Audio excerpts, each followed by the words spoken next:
సంక్షేమం పుట్టినీళ్ళు తెలుగుదేశం పార్టీ. అరే సైకోగాడు చెడ్డీలు వేసుకుని తిరిగిన రోజులే అన్నగారు సంక్షేమం పరిచయం చేశారు.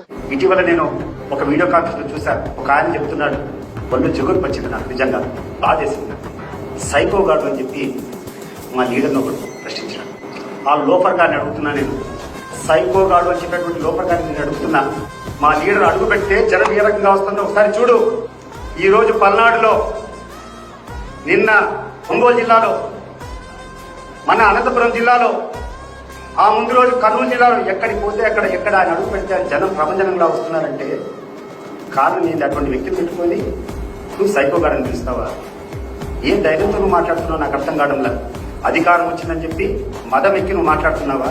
అంటే నువ్వు అరెస్ట్ చేస్తావంటే, లేకుండా ఉంటే నువ్వు ఏమైనా ఇబ్బంది పెడతావంటే భయపడే వాళ్ళు ఉండాలని చెప్పి భయపడించాలని చెప్పి ప్రయత్నం చేస్తున్నావా? Even if it cost our lives, even if it cost our lives, we are ready to fight against your organs. Sir గుర్తుపెట్టుకో, నీ నాలుక నువ్వు కంట్రోల్ పెట్టుకోకుండా నీ ఇష్టానుసారం మాట్లాడితే సహించేటువంటి పరిస్థితి ఉండదు. నువ్వు ఏ రకంగా మాట్లాడతావు పదంతలు మేము మాట్లాడగలుగుతాం.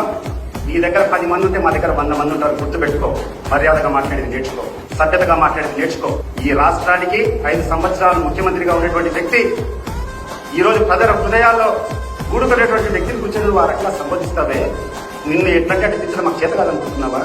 సాధించుకో ఇటువంటి చేష్టలన్నీ.